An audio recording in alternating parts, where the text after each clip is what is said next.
নদীর তীরে হাজার হাজার মানুষের চিৎকার আর তারপর একসাথে শত শত জেলের দৌড়, জাল হাতে ঝাঁপিয়ে পড়ছে পানিতে, যেন সময়ের বিরুদ্ধে লড়াই।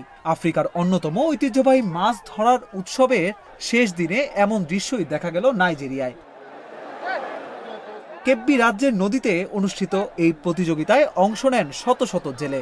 লক্ষ্য একটাই, সবচেয়ে বড় মাছ ধরা। কেউ ছোট মাছ নিয়ে ফিরছেন, কেউ আবার বিশাল শিকার কাঁধে নিয়ে যাচ্ছেন ওজন মাপা টেবিলে। এক জেলে মুহাম্মাদু সাবো বলেন, উৎসবটা দারুণ। মানুষ বিভিন্ন ধরনের মাছ ধরছে, অনেকে এখনো ধরেই চলেছে।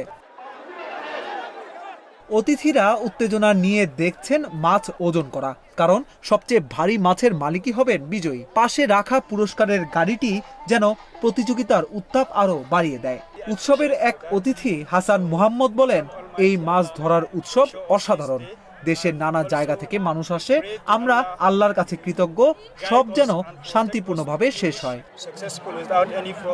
প্রতিযোগিতা শেষ হতেই অনেক জেলে তাদের মাছ বিক্রিও শুরু করেন। উৎসব তখন রূপ নেয় ছোটখাটো বাজারে। শত বছরের ঐতিহ্য বহন করা এই আয়োজন শুধু মাছ ধরা নয়, এটি সংস্কৃতি, প্রতিযোগিতা আর মানুষের মিলনের উৎসব। অভিষেক তরফদার, অঞ্জন, ইন্ডিপেন্ডেন্ট ডিজিটাল।